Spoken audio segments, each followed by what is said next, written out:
E aí, pessoal, tudo bem? Então tá, mais uma live, oitava live dessa sequência de 15 lives falando sobre neurocoaching. Então, tô esperando aqui o pessoal, a audiência se formar, esperando aqui o meu amigo Fábio Fetter se conectar também para já incluí-lo na live. Enquanto isso, né, vamos falando aqui hoje, é um feriado.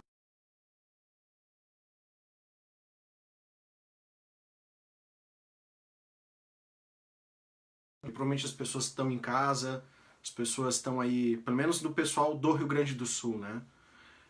Vão estar talvez mais disponível. Mas a gente vem falando muito também, não só para o público gaúcho, o público brasileiro, mas a gente tem falado também bastante para o pessoal de Portugal, em virtude da formação que a gente vai ter em novembro. Lá já estamos preparativos, já estão quase todos prontos. Então está sendo uma alegria imensa levar para os nossos irmãos lá, os portugueses lá na Europa. Isso é uma das primeiras iniciativas que a gente já está tendo de levar o Neurocoach pelo mundo. Então existem várias outras iniciativas acontecendo, outros projetos. Em breve a gente vai estar falando em que outras cidades do mundo a gente vai estar levando o Neurocoaching, porque não tem como a gente não levar isso adiante, né? É muito legal tudo que a gente tem descoberto, tudo aquilo que a gente tem feito por já centenas de vidas, né? Então a gente precisa contar para todo mundo e precisa levar isso.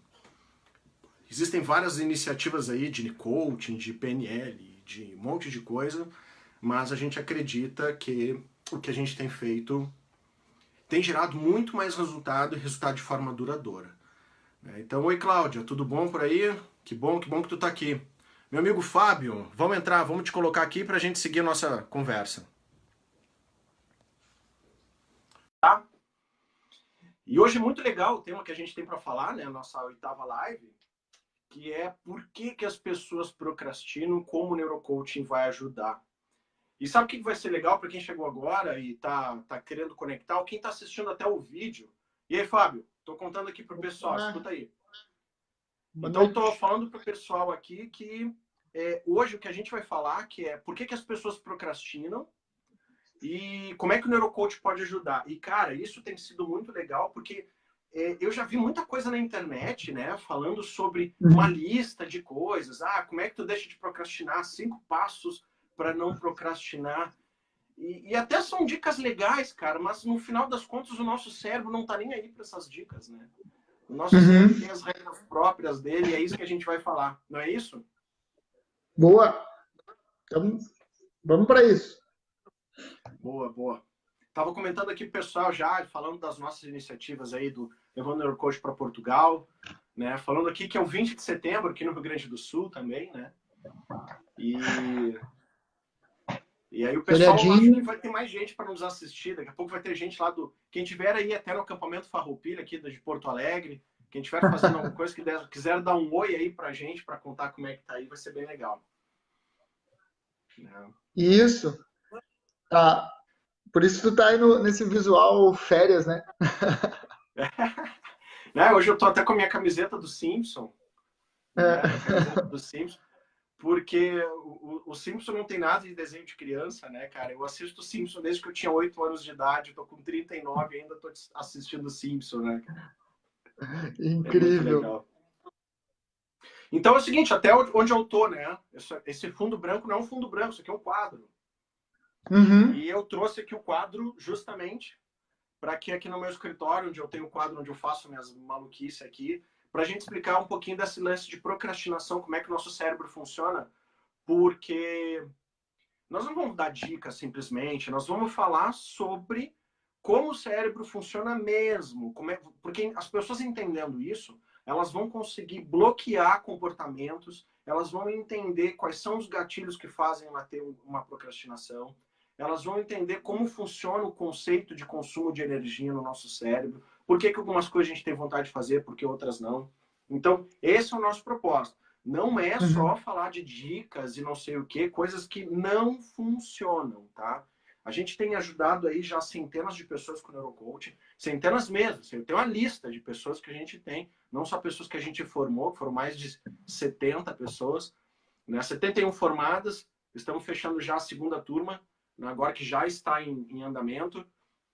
E fora centenas de pessoas que já fizeram o processo e elas rasgam elogios pra gente. Então, o que nós estamos falando é científico, não tem nada de Uhum. achismo de legal. Eu estudei pra caramba nos últimos anos, mestrado, doutorado nisso, escrevi um livro, fiz um monte de pesquisas, então tudo é real. Então, o público que tiver aí, aproveitem agora os próximos minutos. Nós não vamos fazer uma live muito grande, até para que vocês possam assistir, né, uma forma mais rápida. Então, nós vamos tentar ser bastante objetivo, certo? Então, vamos lá. Fabião, quer acrescentar alguma coisa antes da gente começar? Não, cara, tô ansioso aí por essa live porque só o que a gente vai ter aqui nela já também já vai me ajudar, né? Mesmo antes da formação, né? Vai ser muito legal. Deixa eu só entender onde é que está o meu quadro, porque a gente está com um limite, né? Ó, deixa eu ver o que que passa. Deixa eu ver, porque meu quadro é grande. Então, deixa eu ver até onde eu posso escrever, para sabendo que vocês vão... Pronto. Delimitei aqui meus dois lados. Eu sei que se eu escrever aqui, vai aparecer no vídeo. A Né? gente Se eu vê. escrever mais, aí não vai aparecer. Então tá, vamos falar. A primeira coisa de tudo que a gente vai falar é que o nosso cérebro ele é um gerenciador de energia. Ele vai tentar automatizar o máximo possível da energia para garantir a sobrevivência. Então, por isso, que de acordo com os comportamentos automáticos, ele decide, ele mesmo, com base nas experiências, vivências e tudo aquilo que a gente vem carregando ao longo da vida, quando ele se depara diante de cada atividade, de cada tarefa, de cada situação, ele, com base nesse background de vivência, de mindset, de aprendizado, ele toma decisões automáticas. Como, por Uhum. exemplo, essa ação vale a pena ou não vale a pena? Ele sempre vai dar uma decisão assim, não sei se vale muito a pena, vale muito a pena. Ele vai gerenciar isso na nossa mente. Então, a gente costuma ver muitas pessoas que, mesmo sem gostar do que estão fazendo, elas estão fazendo.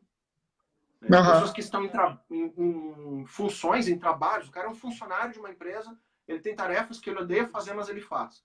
Por que que ele faz? Porque tem outra questão de sobrevivência que está atrelado a isso. Qual? A demissão. Uhum. Então, ele quer economizar energia não fazendo tarefas que o cérebro entende como inúteis ou que não valem a pena. Só que entre fazer uma tarefa que não vale a pena, né, porque está gastando energia, e perder o emprego, ele prefere fazer a tarefa que não funciona, que ele acredita que Entendi. não funciona. Então, ou seja, todas as tarefas para o nosso cérebro a gente precisa dar porquês. Quando a gente não tem porquês sustentáveis, o nosso cérebro dá vontade de adiar, de procrastinar, de não fazer, ele dá preguiça. Na realidade, essa sensação é tão forte que a gente tem uma área no nosso cérebro, no sistema límbico, chamado ínsula cerebral. A ínsula é a área que processa a dor. Quando a gente corta, quando a gente se fere, é ele que dá um alerta para o cérebro dizendo que aquilo é uma situação hostil, uma situação com dor. Tá? Então, a Uhum. nossa amígdala cerebral, com o nosso botão do pânico, dispara o mecanismo de luta e fuga e a ínsula processa a dor realmente.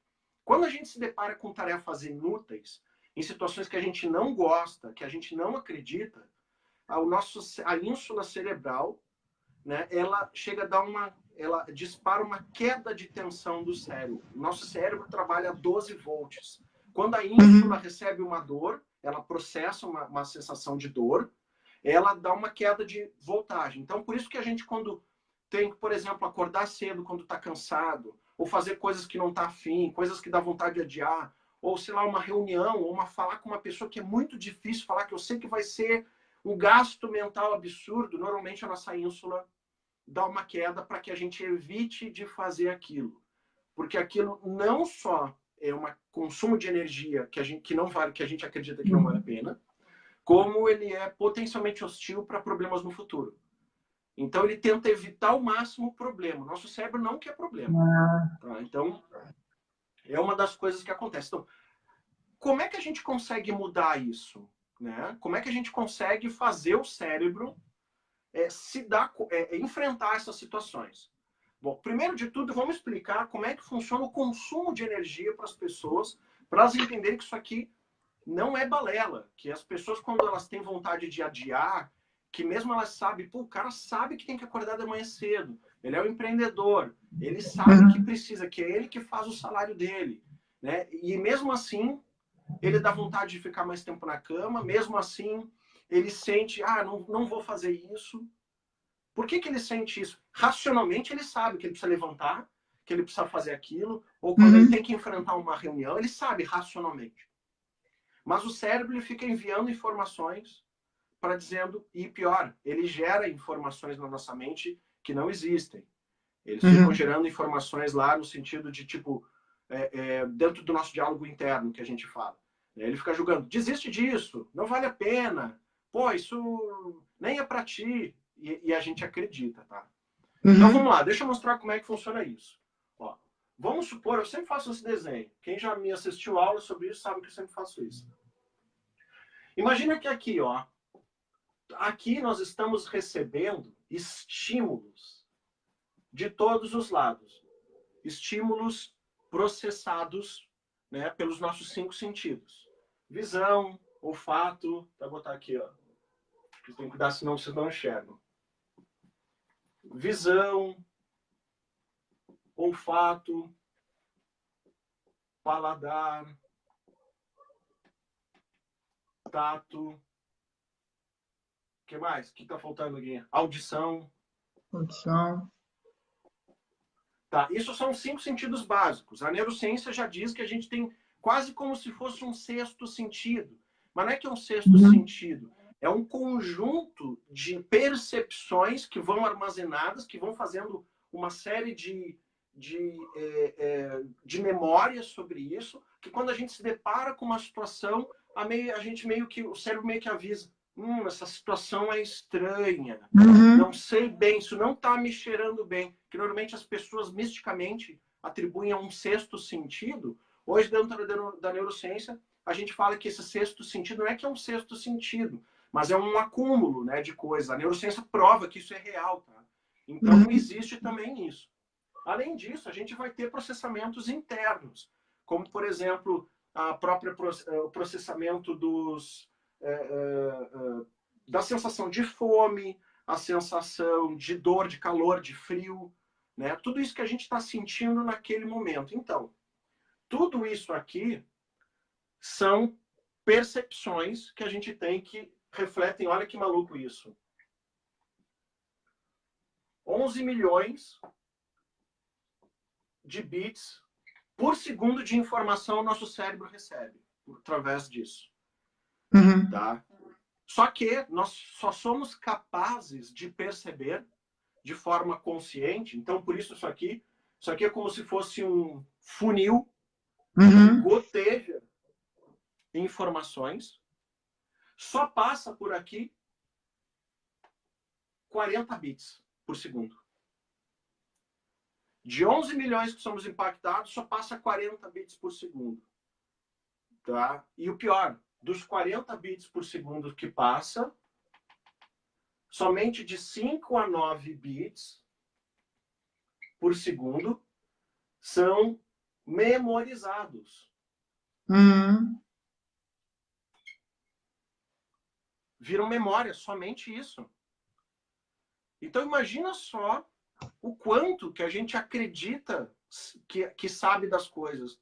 O quanto que, por causa da estrutura de funcionamento do cérebro, a gente acaba não dando justificativa suficiente para o cérebro gastar energia. E aí ele acaba fazendo o quê? Criando pensamentos para que a gente não faça o que tem que ser feito. Então, por exemplo, deixa eu vir para esse lado. Aqui é como se fosse um carinha, tá? Vamos chamar que esse aqui é o gestor do custo metabólico. É ele que diz de tudo que entra, o que vira, o que passa dos 40 bits ou não. O que é seletivo ou não, tá? Então, junto desse carinha aqui, vamos pegar aqui o porteiro do custo metabólico.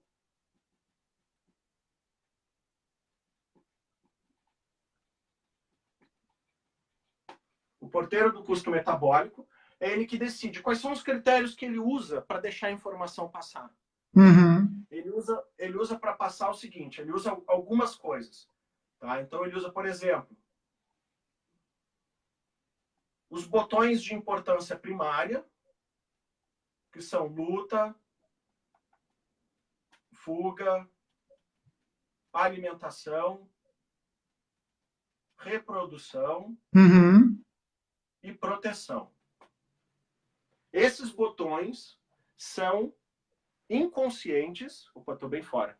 Eles são inconscientes e eles recebem prioridade em todos os estímulos que estiverem ligados à luta, fuga, alimentação, reprodução e proteção, recebem prioridade para ser percebidos pelo nosso cérebro. E recebem prioridade para serem gravados, porque esses 5 bits são memorizados aonde? Em vários lugares. Quais que eles podem ser? Memorizados aonde? Vamos pegar no hipocampo, na amígdala, e o terceiro lugar, que é o cerebelo.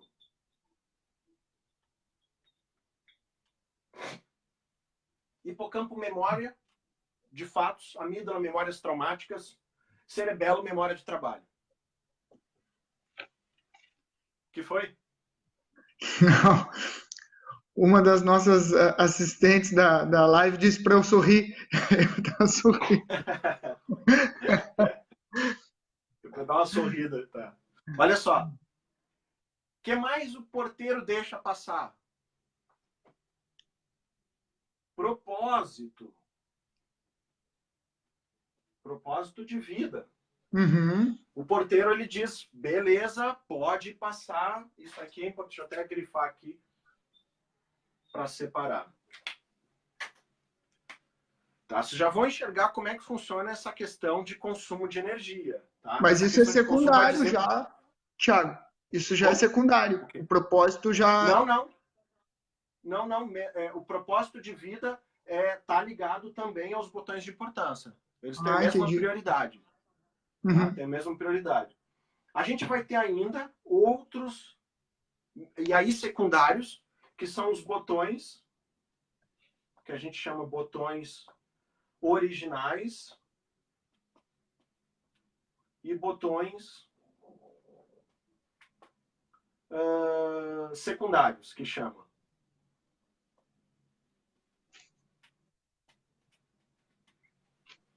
Tá? Ambos, deixa eu até botar em quadradinho aqui.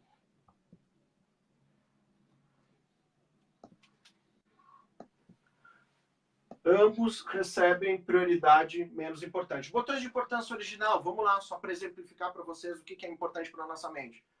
Botões de importância original são, por exemplo, questões ligadas à missão, crise, autoridade, distinção pessoal, tá?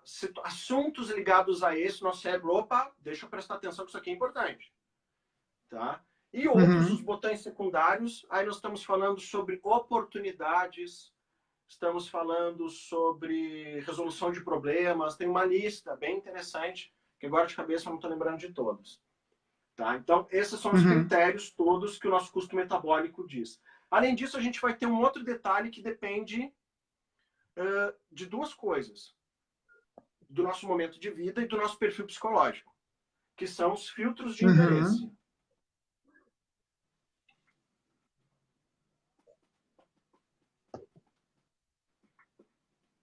Filtros de interesse. Pessoas dominantes vão se interessar por resultado, pessoas analíticas por organização, pessoas relacionais por comunicação e emoção, e pessoas reflexivas vão se interessar por inovação. Além disso, a própria profissão e a escolha individual carrega esse filtro de interesse.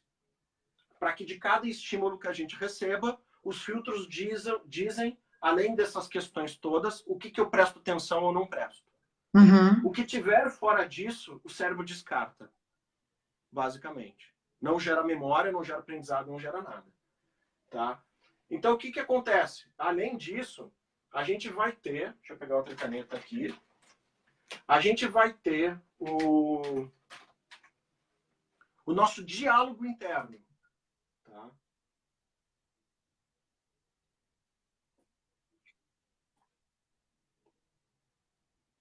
nosso diálogo interno é aqueles pensamentos nossos que ficam rodando na nossa mente, com base em quê? Naquilo que já está memorizado e com base no que está entrando agora, no que está populando aqui a minha mente, meus pensamentos, tudo que eu já recebi antes, meu diálogo interno fica lidando assim com o que eu estou recebendo no momento. O nosso diálogo interno, ele trabalha de 300 a 1000 palavras por minuto. Então, é uma enxurrada. O diálogo interno é que é o responsável pelos pensamentos de fracasso, de derrota e de desistência quando a gente lida com situações que vão gastar a nossa energia e a gente não tem um porquê. O diálogo interno ele fica medindo. Ele pensa, tá, mas isso aqui vale a pena? Aponta para o propósito. Tá, mas isso aqui está ligado a alguma questão dos botões de importância? Alguma coisa está ligado aqui que vale a pena eu gastar essa energia? Porque eu não posso gastar energia com tudo, então eu preciso ser seletivo. Por isso que não adianta a gente, quando a gente fala em workshop, em treinamento, não adianta a gente trabalhar mudança de comportamento e atitude se a gente não muda o mindset. Porque o mindset é o que vai definir que tipo de padrão que vai popular a minha mente. Então, conforme os padrões de pensamento que eu tenho, e que se tornam inconscientes, são eles que vão me dizer como lidar com quais informações que vão passar no filtro do custo metabólico. Então, não é um conjunto de coisas. Ai, decora essa dica aqui, esses 5 passos para não procrastinar. Faz isso por 21 dias, não sei o quê, né? Não vai funcionar. Porque eu preciso mudar a fonte que libera energia. Eu consigo, por um tempo, me forçar. Um tempo eu consigo, mas é dolorido demais. Eu faço, e aí eu começo a fazer o quê? Quando eu forço passar coisas aqui sem propósito, coisas que não valem a pena, coisas que eu estou fazendo para garantir sobrevivência aqui, para garantir alimentação, porque eu preciso pagar meus boletos. Né? Eu odeio meu trabalho, mas eu me importo porque eu preciso fazer isso aqui. O que eu vou fazendo? O meu cérebro ele começa a gerar memórias traumáticas sobre aquilo, gerando aqui mais na amígdala. Quando eu me forço sucessivas vezes a situações que são danosas, situações em que eleva o meu nível de cortisol, em que o estresse está alto, a amígdala vai começar a gerar memória desses episódios para que no futuro eu seja capaz de ter justificativa que dói tanto que não vale a pena mais isso. Aí eu passo a ter novas justificativas.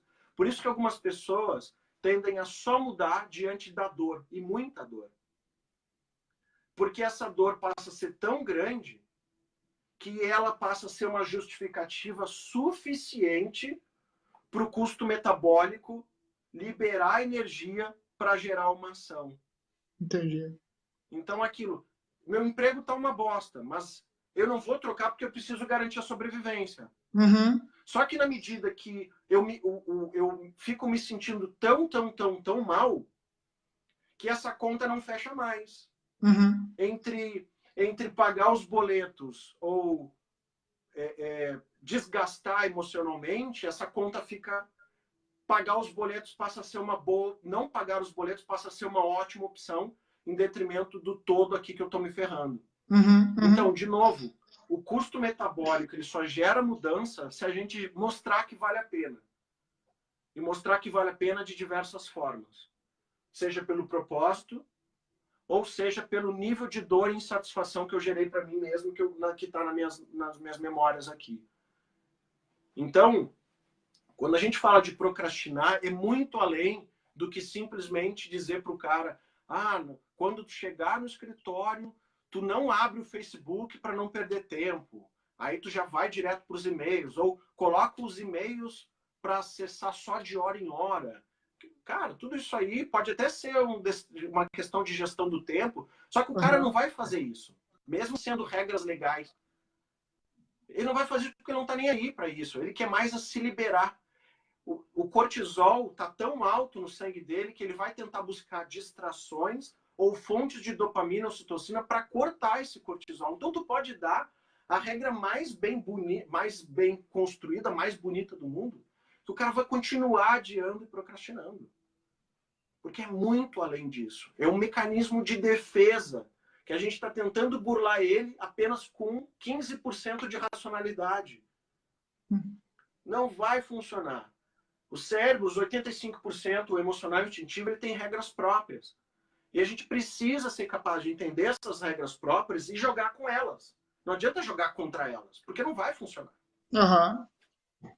Né? Cara, Então isso é muito interessante. Vamos olhar aqui, ver o que a galera está escrevendo aqui, hein? A Jana aqui, nossa neurocoach, a Dai também, que mais? Andou lá aqui, tudo bem. Eu não me canso de ler e estudar sobre isso, porque esse processo explica muito sobre as nossas ações ou a falta dela. Quem mais quiser fazer alguma perguntinha aí, fala aí pra gente, que aí eu vou passar para o conceito de homeostase, tá? Que é um conceito muito legal que também explica o como que a gente aumenta a nossa capacidade de resolução, nossa capacidade de agir diante de toda essa estrutura aqui que a gente está falando. Porque a gente, de qualquer forma, antes mesmo das pessoas conhecerem isso, a gente vai ver militares, uma série de pessoas que praticam artes marciais, uma série de pessoas que, por causa da disciplina, do esforço, elas conseguem resultados. A gente sabe disso. Né? E eu vou explicar por que essas pessoas conseguem resultado, né? E por que outras pessoas não. Porque elas, mesmo sem saber a neurociência por trás das ações delas, existe por trás das ações delas. Eu vou mostrar como funciona. Então, porque o que nós fazemos dentro do neurocoaching, usando a neurociência, não é criar coisas malucas, absurdas. A gente só conseguiu entender como funciona o cérebro, como funciona o comportamento, as atitudes, conseguimos classificar e conseguimos entender as inter-relações. Então, o que a gente consegue fazer não é reinventar a roda nem nada.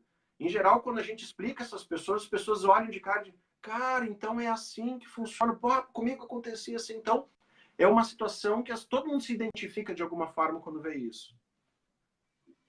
O que tu queria dizer? Nessa parte do diálogo interno, do mindset que tu tá falando, entra aí muita coisa como crenças, por exemplo, valores, não entra? Aí entram atrás disso. Atrás disso. O diálogo interno, ele vai... É que isso vai uma estrutura bem mais longa. Eu ia precisar de 1 hora para explicar isso. Eu vou só dar uma... O diálogo interno, ele é proveniente do mindset. E o mindset, ele é construído a partir de valores e crenças. E os valores e crenças são construídos a partir de memes e imunomemes. Então, e os imunomemes e memes são construídos a partir da influência nas ideosferas. Então, tem toda uma estrutura por trás disso, onde a gente explica por que as pessoas têm a atitude que elas têm. Por que elas agem como agem. Então, tem um porquê. Até aproveitando essa época de eleições, é interessante a gente analisar, porque eu vejo que tem uma galera brigando na internet. Tem uma galera dizendo, não briguem na internet, isso é só eleições. Né? E aí eu preciso dizer que existe uma verdade sobre brigar na internet sobre isso. Eu não estou estimulando isso, eu estou querendo só explicar por que isso está acontecendo. Então é simples, imagina só, eu tenho um candidato X que eu gosto. E aí tem alguém que é meu amigo, que está lá no meu Facebook, e esse cara traz uma ideia de um outro candidato que é diferente da minha. Imagina só, não é só diferente, essa ideia que a galera tem, o diferente é bacana, o diferente é legal, desculpa, o nosso cérebro discorda, tá? O nosso cérebro diz que o diferente está agredindo a minha sobrevivência. Então imagina só, se eu tenho dentro do meu mindset um conjunto de memes que me dizem que o candidato A é melhor porque ele vai garantir essas questões de sobrevivência, essas questões de oportunidades, vai me garantir isso. E tem lá o candidato B que diz o contrário do que o candidato A. Não é só uma questão de ideias. Quando um amigo meu diz que vai votar no candidato B, que tem ideias contrárias ao meu do A, esse meu amigo, ele está dizendo que ele, pelas ideias dele, ele está agredindo a minha sobrevivência. Ele é inimigo, né? Porque está virando meu inimigo. Porque se as ideias do meu amigo que vai votar no B emplacarem, assim como as do candidato dele, ele vai colocar a minha sobrevivência em risco. Então não é essa questão de politicamente correto, mas isso são só ideias, depois as amizades continuam. Balela, não é assim que o nosso cérebro funciona, tá? Porque, lembra, os comportamentos e atitudes, eles dependem do mindset. Uhum. Então ninguém tem uma atitude diferente do que pensa. E se um cara pensa ao ponto de votar num candidato que é contrário do meu e que tende se o candidato vencer vai me prejudicar, significa que esse cara concorda com isso também. Então significa que ele não é tão amigo meu, é só um cara que eu gosto, que eu conheço. Mas possivelmente, se essas ideias dele forem emplacadas, um dos principais prejudicados seria eu. Tipo, Pensa em quanto é louco isso. racionalmente, essa diversidade é interessante, mas para o cérebro emocional, significa que o cara é de uma tribo diferente. Não. Exato, e ele vai me roubar. E ele vai tirar meu recurso. Que interessante, né, Então não cara? é tão legalzinho assim como a galera está dizendo. Isso aí é o politicamente correto que não funciona. Entenda? O que diz respeito ao funcionamento do cérebro não emplaca, não é real, tá? Uhum. Então, beleza. Voltando então. O diálogo interno, quem nunca aconteceu, né? Tô conversando com alguém, e aí como eu tô escutando ele faz alguns minutos, né? Imagina, eu tô conversando contigo, aí tu fala alguma coisa para mim, eu começo a ficar viajando no que tu tá me dizendo. Né? E aí eu fico com o meu diálogo interno rodando a full e faço o quê? Eu ocupo os meus 40 bits. Então tu tá falando comigo, mas tudo que tu tá falando comigo depois dali eu não escuto, porque eu estou com o sistema ocupado me escutando. Uhum. Então isso acontece direto. Então a gente vai ver, por exemplo, perfis psicológicos como os reflexivos são alguns que mais fazem conjecturas junto com o diálogo interno. Por isso que são vistos às vezes como cara viajandão, né? O cara lá, tá sempre no mundo da lua. Então tu fala com ele, ele não presta atenção. Não é. É que ele tá criando, ele tá fazendo ideias e conjecturas, ele tá mudando as coisas. Então, para falar com um cara desse, eu preciso chamar a atenção usando filtros de interesse ou alguma outras das coisas para que ele preste atenção em mim. Porque senão ele não vai prestar atenção em mim. Senão ele vai Então, entrar quando a na gente dele. fala em... vai entrar na dele. Ele vai achar uma coisa mais interessante para escutar que são os próprios pensamentos. Isso acontece com todos os perfis, tá? Então, por isso que quando a gente fala no próprio lá, se a gente trouxer um conceito da PNL que a neurociência explica, que é o rapport, né, um dos poucos que a neurociência explica, a gente vai ver que o rapport muito é construído por causa do quê? Quando a gente encontra semelhança, similaridade com os filtros de interesse do cara. Que é o que ele gosta, o que ele vive, a profissão dele, os fatos que interferiu. Então, quando a gente começa a falar sobre isso, a gente ganha prioridade nos 40 bits e ele passa a ter atenção toda em mim. Pai, eu tenho uma pergunta para te fazer agora a esse respeito, cara, aproveitando o gancho aqui, que é o seguinte, né? Na PNL, quando se fala de rapport, eu vejo que dão mais ênfase, por exemplo, para respiração, espelhamento e acompanhamento, para linguagem corporal, para não sei o quê, para um espelhamento não verbal do que para isso que tu acabou de dizer, que é, na verdade, encontrar ali uma equalização, né, de filtros de interesse. Eu posso não gostar de futebol e o cara gosta, mas eu gosto de esporte, ou eu posso ser brasileiro e a outra pessoa é portuguesa. Pô, mas nós dois falamos português, né? Tipo, tentar equalizar algum interesse e, bom, na minha perspectiva, sempre me pareceu ser mais natural e fácil seguir isso do que tentar ficar fazendo espelhamento de posição, não sei o quê. O que a neurociência fala sobre isso, cara? Cara, a neurociência fala que o espelhamento ele tem um pequeno efeito a curto prazo e em pequenos momentos em termos de abordagem, mas ele não mantém. Eu posso errar e olha, eu digo pelo que eu faço. Eu não dou a mínima para espelhamento, nem acompanhamento, não dei a mínima mesmo, mas eu conecto com a pessoa em pouquíssimos minutos, só usando isso aqui. Só usando filtros de interesse. Similaridade. entre o que eu tenho, o que eu acredito, o que eu sou, com a pessoa. Porque eu não posso fabricar similaridade onde não existe. Claro, claro. Tá? Então, isso é muito mais. A gente vai lá, né? Tem até um amigo meu que ele usa esse exemplo. Assim, ele como se fizesse assim, encaixa. E aí a gente vira, e aí eu explico disso pra galera na fórmula da amizade e nos níveis de intensidade que eu construí isso, que eu explico como é que a gente sincroniza com as pessoas usando os filtros de interesse. Tá? Onde a gente desenvolve relacionamento com qualquer pessoa.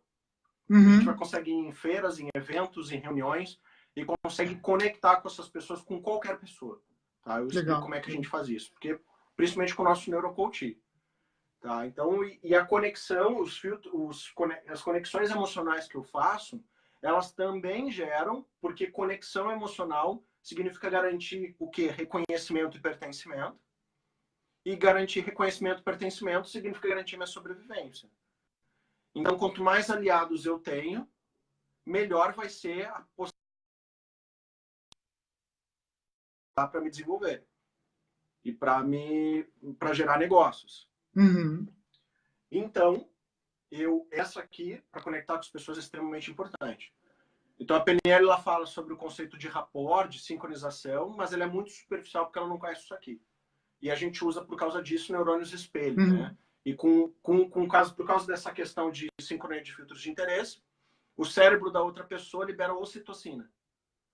E aí a gente gera memória, a gente marca química, a gente gera engajamento, né? E gera até dopamina com prazer com aquele relacionamento. Então a gente está falando de conseguir ser capaz de influenciar na fisiologia da pessoa para liberar neurotransmissores que são favoráveis a mim. Legal, não legal. é uma vez. São todas as vezes. Fez isso, aconteceu aquilo. Matemático. Tá? Isso, cara, isso ninguém existe. Isso não tem, tá? Então o que a gente faz realmente acaba sendo bem diferente. Perguntas, galera? Cara, perguntas aí. a Janaína... Sobre a leitura. Acho que ela perguntou isso no ponto que tu estava falando ali sobre o diálogo interno, ou seja, quando tu está conversando com a pessoa e a pessoa entra em diálogo interno, ela já deixa de te ouvir, né? E eu acho que, Janaína, se eu estiver errado, eu acho que foi nesse ponto que tu perguntou sobre a leitura, né? Ou seja, quando a pessoa está lendo... Isso, acontece a mesma coisa. Né? A leitura, na verdade, é um diálogo com o autor ali, né? Tu tá lendo, tu lê um parágrafo, aí tu começa a viajar no parágrafo, continua estimulando pela visão, continua tentando colocar mais palavras que tu tá lendo, só que o sistema tá ocupado, pensando nos próprios pensamentos, ou seja, aquele parágrafo, talvez aquela página inteira que tu leu, tu não gravou, porque não foi percebido de forma conscientemente. Então, não gerou memória. Por isso que o cara lê o livro e não lembra do livro. Cara, eu era campeão nisso, de passar assim, tipo, 3 páginas e aí parar assim, velho, eu não faço nem ideia do que eu li. Aí tem que voltar lá atrás para ler, porque realmente, e até as pessoas... às vezes Perfeito.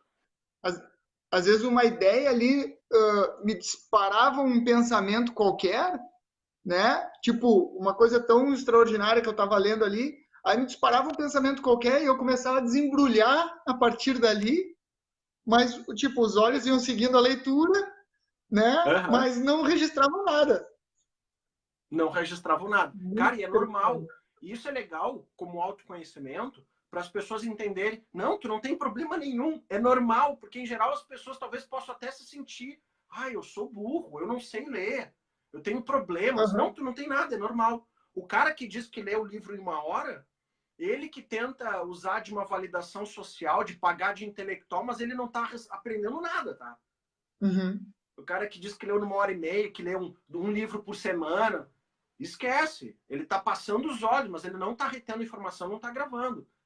Porque é uma dificuldade biológica cognitiva de todas as pessoas. Ou seja, ele só está tentando pagar de intelectual. Mas aquelas técnicas de leitura dinâmica ou fotoleitura, isso não comprova-se. Sinto dizer. Sinto dizer. Boa, boa. É bom Não, porque a gente acaba levava. economizando dinheiro, né? Daí. Porque não importa quantos livros tu lê, importa quantos livros tu lembra, né? Claro, óbvio, E né? aí que tá, pegando o gancho da leitura, vou trazer uma outra visão aqui só para explicar, já que trouxemos a leitura, né? Então vamos lá, no nosso, a gente vai pegar aqui, né? Vamos pegar a memória, tá? A memória que a gente gerou com base na leitura que a gente fez. Em geral, a maior parte, eu vou pegar uma outra cor aqui, peraí. A maior parte da memória gerada com leitura fica no que a gente chama, eu já citei outras vezes, acho que na live, falando sobre heurística do reconhecimento.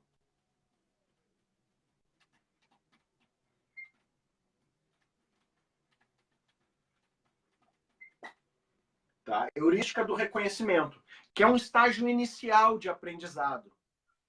Tá? O que, que acontece? Significa que na heurística do reconhecimento, isso quando eu leio de uma forma convencional. Quando eu não Uhum. leio usando neurociência, o princípio que a gente ensina dentro do Neurocoach, como é que a gente aprende a ler e gravar. Tá? Acontece o quê? O cara lembra, ele vai lembrar o quê? O título do livro. Nem sei se está pegando Uhum. ainda aí. Está pegando aqui? Tá, tá. Enxerga? Sim, sim. Ele vai lembrar do título, do assunto, talvez o autor. Aham. E ele vai lá e vai colocar numa caixinha e vai gravar na memória dele, como se fosse uma prateleira, só a capa do livro, sem miolo. Por quê? Porque quando ele começa a ler, muitas vezes, a gente não dá uma justificativa para o cérebro para ler. Uhum. Então, ele não grava, ele não gera uma memória, porque ele pensa, isso aqui não serve para nada para mim, nos meus filtros de interesse não tá, isso aqui não vai me ajudar com o resto. Então, eu até meio que aprendo alguma coisa. Mas, em geral, as pessoas, porque tentam ler rápido demais, parece que é uma competição para ver quem termina o livro primeiro, parece que ela quer ler o livro rápido para poder dizer para os amigos dela que ela terminou de ler o livro, sabe? Aham. Parece que é Valeu. bem isso. E aí, o que acontece? Ela só é capaz de lembrar disso. Aí tu pergunta, tu leu esse livro? Sei lá, tá, então me conta, tal, não sai nada. Sai uma Uhum. ideia ou outra que ela conseguiu gravar, mas ela não lembra dos detalhes. Por quê? Porque ela não estudou, ela não aprendeu o livro. Um livro ele precisa ser aprendido, estudado, e cada livro ele precisa estar relacionado a essas coisas, senão o meu cérebro vai pegar e vai botar fora. Assistam Vai descartar, né? Divertidamente, que foi um filme construído com base em neurociência, com apoio do próprio Paul Ekman, criador da linguagem das emoções, e eles falam lá, formação da memória, as memórias base, ele fala depois da limpeza de memória, de memórias que não tem mais sentido, que aí desfaz Uhum. conexões, pega aquela conexão e entrega para o outro. Então, é assim que funciona. Quando a gente não entrega propósito para as coisas que a gente recebe, ele vai fora. O que não grava vai Uhum. fora. Então a leitura ela passa a ter um princípio. Só que qual é o grande problema que torna as pessoas presunçosas? Porque as pessoas gostam de dizer, o livro tal, já li. Tá, mas por que tu não lê de novo? Não, mas eu já li. Porque na mente dela, ela fica a informação como se fosse um checkbox, assim, feito. Já foi. Esse livro eu já li. Mas não, ela não sabe o que tem lá dentro. Né? E aí, Uhum. ela não serve para nada. Eu tenho informação de que eu li, mas eu não tenho conteúdo. É só para me sentir presunçoso achando que eu sei, mas eu não sei, Claro. porque eu não consigo usar aquilo que eu li. E a maior parte das pessoas estão nesse nível. Se tu tentar conversar com grande parte das pessoas, uma conversa um pouquinho mais intelectual, tentando sair alguma coisa, sabendo fazer as perguntas certas, tu vai ver que quase todo mundo não tem nada dentro. É só Aham. empáfia, presunção, assim. Por quê? Porque as pessoas não estudam e porque as pessoas não se aplicam, vivem de sensações. Elas estão muito mais interessadas em reconhecimento do que necessariamente de fazer as coisas acontecerem. É muito louco isso. E no Neurocoach a gente tem ajudado direto, cara, as pessoas a entender isso aqui e fazer isso virar prática. Elas conseguirem, de fato, ler os livros, gravar os livros e traduzir isso em atitudes. Porque a gente monta um mindset que seja resiliente o suficiente para aguentar fazer o que precisa ser feito. Aham. Aham. Tá? E aí a gente já está longe, que passamos do nosso tempo, mas parece que tá legal, né? Tá indo ótimo, cara. E antes que eu me esqueça, depois tu tira uma foto desse quadro aí, cara. Bah, o problema é que eu tô fazendo a live do celular agora, quero ver.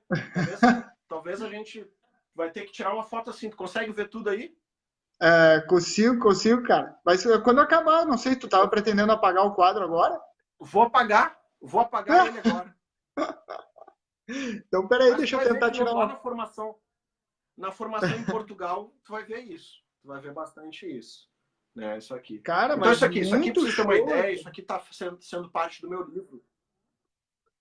Tá? Isso aqui vai entrar pro meu livro novo que está sendo escrito. Isso não existe na literatura, tá? Algumas informações tem, o conceito do Wilson, de 2009, dos 11 milhões de bits, 40 bits e tal, isso existe, mas a aplicação disso não tem. Tá? A gente tá faltando, a gente está construindo isso praticamente do zero. Neurocoach não existe, então, se a gente falar qual é a maior autoridade do mundo em neurocoaching, cara, parece presunçoso, mas por ausência de outras pessoas, talvez eu seja a maior autoridade, né? Só porque eu estou começando primeiro, né? Mas por ausência de concorrência, né? Talvez eu seja maior hoje. Pegou? Peguei. Tá. Vamos apagar aqui. Deixa eu contar para vocês agora o conceito de homeostase, para a gente terminar aqui, que esse é muito louco. Isso aqui nos ajuda direto. Cara, muito legal essas coisas que tu explicou, né? E aposto que tem um monte de pessoal que tá vendo aí, que tá dizendo assim, então agora eu já sei. Por que Agora que o cara tá pô, entendendo, né? minha mãe Não fala tinha, e não tinha. eu já nem tô lá, né? O cara vai procurar onde é que eu tinha essa informação, como é que sabia disso? Não, realmente não tinha, né? Então, galera, vocês não são burros, como talvez achassem que são. Né? Todo mundo tem a mesma regra, é difícil aprender mesmo, tá? Gasta energia, gasta caloria, é difícil, mas é possível. A gente não precisa que seja fácil, a gente só precisa que seja possível, e é possível. Claro. Tá? Então vamos lá, vamos falar um conceito que é homeostase. O que é homeostase? Tá? Homeostase vem da biologia, da química, que é aquilo que cria, como se chama, equilíbrio no corpo, tá?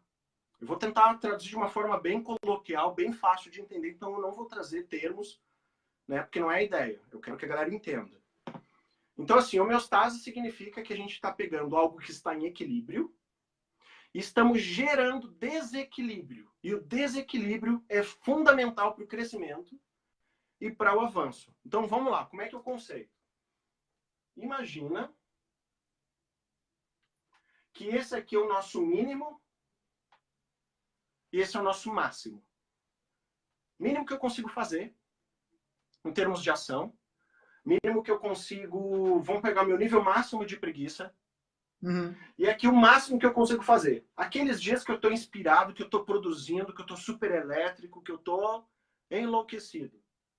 Tá? E aqui no meio vai ter o quê? Opa.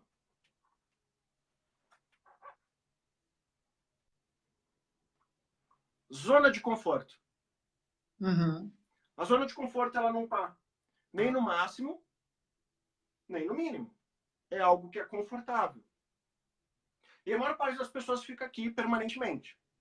Então, o que acontece? Quando tu exerce, digamos, quando tu começa a trabalhar bastante tempo aqui, um chefe exige alguma coisa, é um desafio muito grande, acumulam coisas, eu tô com um problema no trabalho, tô com um problema em casa. Então, eu passo por alguns momentos da vida ficar no meu nível máximo em termos de custo de energia, tanto energia física quanto energia mental. Uhum. E isso tende a ser muito desgastante. Isso quebra a homeostase. E quando gera esse desequilíbrio por muito tempo, a gente começa a ter problemas psicossomáticos. A gente começa a gerar, gerar desequilíbrio nesse ambiente. Eu não só produzo mais cortisol, como o meu sistema imunológico fica mais baixo. E aí eu chego a ficar resfriado, entre outros vários problemas. Então, o que acontece? Tanto que é um dos princípios dos 30 dias insanos, tá? Nos 30 dias insanos, o que a gente faz? Porque o cara, ele precisa produzir mais. Mas é muito difícil para ele produzir aqui. Uhum. Então, o que a gente faz? A gente popula o mindset dele com memes da melhor qualidade, a gente explica esses conceitos todos, a gente mostra para ele que vai doer, que vale a pena, que tudo isso funciona, a gente dá os porquês pro cérebro dele, ajuda ele a construir o propósito da vida dele, e aí a gente pega e esgaça o cara até aqui. Esgaça. Em tudo. Sono, hábitos, tudo. A gente leva o cara a um baita de um desequilíbrio. Por um período suficiente que o cérebro entenda que o novo estado dele é maior do que o anterior. Então, depois de 30 dias, seguindo o nosso método aqui, o cara ele volta ao normal. Só que onde é que é o novo normal dele? Onde é que vira a nova zona de conforto dele? Vira maior do que o estado superior que ele tinha antes. Muito show. Porque a gente esgaçou. Imagina, eu gosto de fazer exemplo aqui, ó. Olha só. É uma borrachinha no estado natural dela. Tá? Olha quanto que ela tá. Se a gente pegar aqui praticamente o tamanho aqui do meu rosto, né? Agora, o que a gente faz? A gente, por 30 dias, a gente vai fazer assim. Vamos lá. Respeitando limites, respeitando saúde, um monte de coisas assim. Mas a gente vai aprender o cara. Se o cara não sabia ler, ele vai aprender a ler. De uma forma que ele aprenda. Se o cara tinha problema para acordar cedo, ele vai aprender. Se ele tinha hábitos ruins, ele vai aprender. A gente vai fazer de tudo. Até que... Olha como é que ficou. Sem estar tensionada, ela está bem maior, quase o dobro do estado anterior.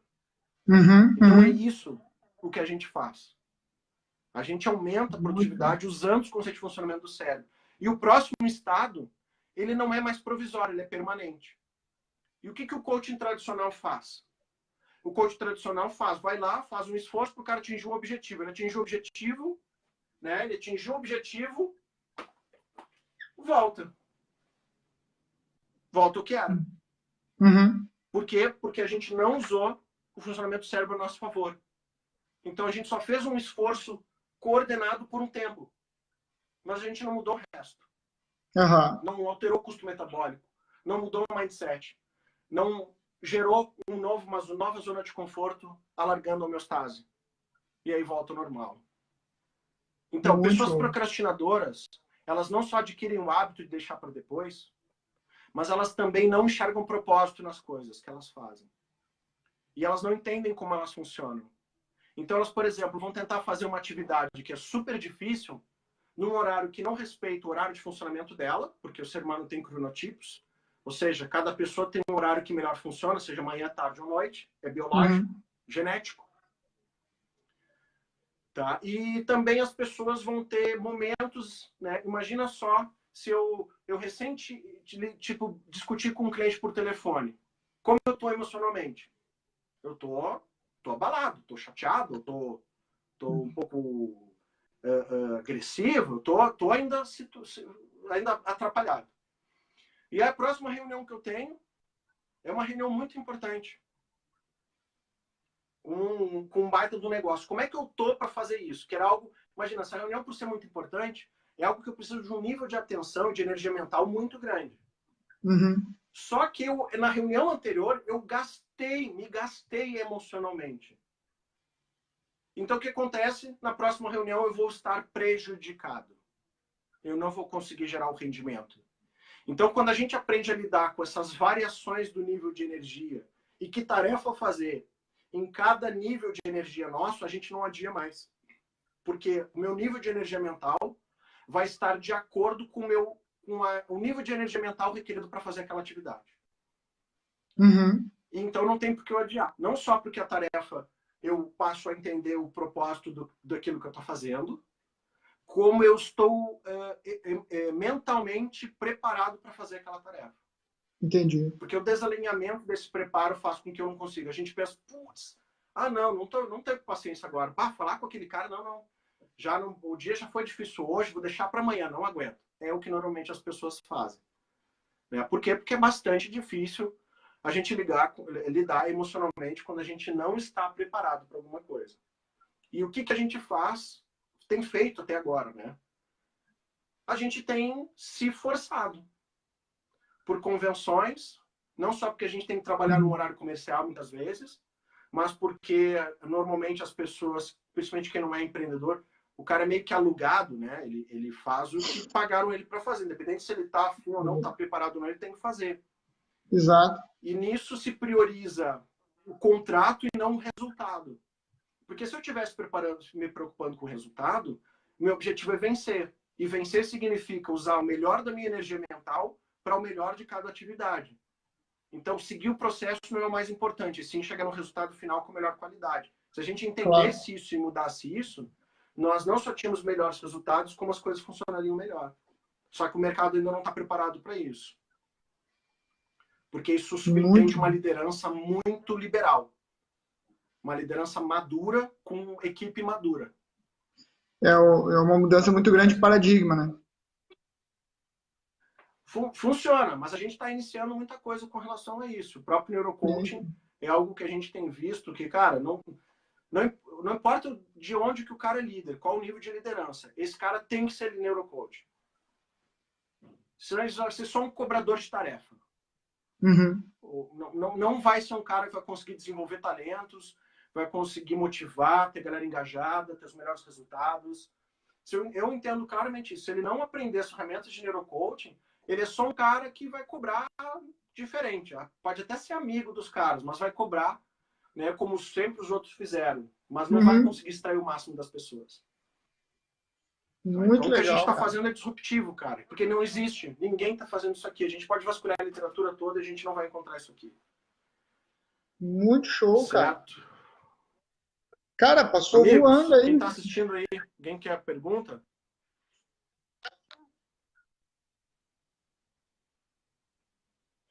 Passou voando aí a nossa... Aí. Passou voando a nossa live. Estourando, né? Passou, né? Muito legal. Muito show, cara. Que Deixa aula. Eu ver aqui, Angélica, aqui colocando.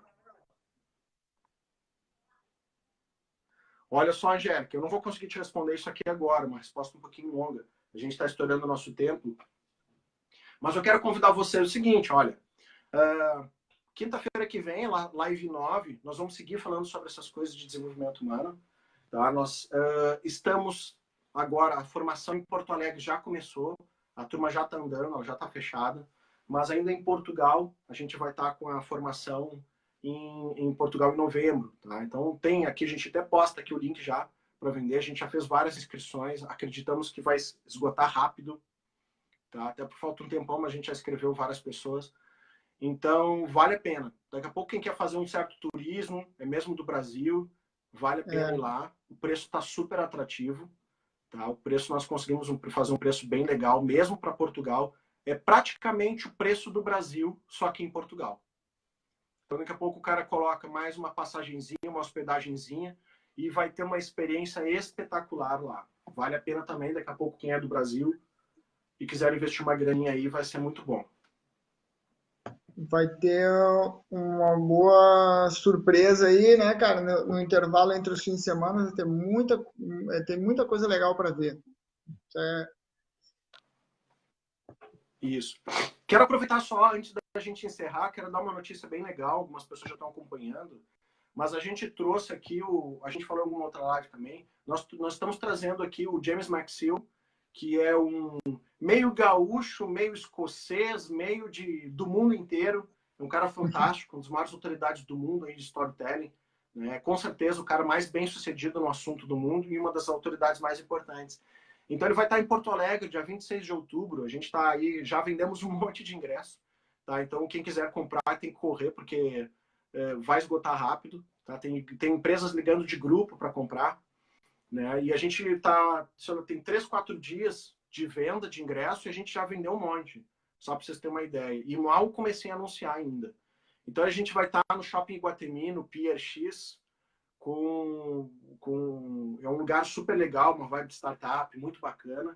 Tá? Então vai estar o James McSill e depois a gente vai ter um show ainda, com uma banda, um showzinho assim de uns 30 minutos no final. Os caras são top para animar, já que é uma sexta-feira, né? Então o pessoal já assiste a palestra, assiste um showzinho, já sai animado para começar o fim de semana. Então vai ser muito legal. James McSill falando de storytelling. tá? No dia 26 de outubro. Então, quem quiser aí me chama, vai ser um espetáculo. Estamos super Não, eu já combinei com o James no dia 26 agora. A gente vai se encontrar aqui animados. em Lisboa para conversar também, cara. Ah, Então, muito legal. Ele me falou, ele tá por aí agora até. Ele tava por aí, tava eu em acho que Algarve, se eu não me engano. ele acabou de voltar agora para o Brasil, né? Mas vai estar aqui de volta dia 26. Então eu já combinei com ele da gente, ou seja, daqui a uma semana, né? A gente vai se Isso. encontrar e tomar um café, porque a gente quer fazer algum evento com ele nesse sentido aqui também. É, um cara espetacular e estou muito animado de tê-lo por perto aí, dele poder estar contribuindo. Ele vai dar aula no nosso MBA também, Neurobusiness, no dia 27 e Muito 28. Então, porque o James, ele é um cara também que ele estava me falando, ele dá aula, por exemplo, de neuropsicologia desde 86, cara. Eu tinha 6 anos de Nossa, idade, esse cara já dava aula de neuropsicologia. Né? Então, ele manja de neurociência pra caramba e ele vai falar sobre a neurociência por trás das histórias. Então, é um cara espetacular que não dá para muito perder. show. Não só a palestra dele, mas qualquer evento que puder. Os livros dele, tem vários livros para vender. Ele é autor de 25 livros. Então, é um cara Nossa, espetáculo. muito show, cara. É. Muito show. Então, é isso. É isso, Amigos, meu amigo. nos chamem, tá? Estamos Nos chamem, aí, chame o olha, Fábio, conversem com ele, me chamem sobre, também. Vamos falar sobre as sobre, formações, sobre negócios que a gente pode fazer em conjunto para levar ainda mais esse desenvolvimento humano pelo Brasil e pelo mundo. exato, cara. E sobre aqui o Neurocoach em Portugal, acho que fechou o primeiro lote, né, cara? Então, primeiro lote de Verdade, inscrições fechou o fechou primeiro já, lote. né, cara? Então, quer Fechou, dizer, ele a fechou coisa. com vagas. Não foi só o tempo, fechou por vagas também. Exatamente. Ou seja, a gente vendeu todos do primeiro lote, tá? Para o pessoal que está interessado aí se adiantar, melhor pega o preço ainda, né? Show de bola. É isso, amigos. Obrigado, Fabião. Show de bola. Obrigado aí de novo. Seguimos Obrigado conversando. pela São aula. 15 lives, essa foi a 8ª. Então, semana que vem, conto de novo com vocês. Quinta-feira, convidem as pessoas, vai ser bem legal. Tá bom? Até, Fábio, coloca de novo pra gente aqui o link para quem quiser assistir as outras 7 lives, né? Que vão estar. E essa Isso. aqui amanhã já deve estar no YouTube também. Já coloca o link lá do YouTube para ver todas. Vou pôr aqui. Certo? Tá aqui agora, tá disponível aqui na minha página.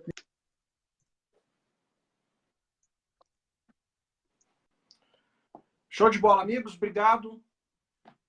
É isso aí. Tiagão, Vamos valeu, conversando. Abração. professor. Grande aula. Até mais.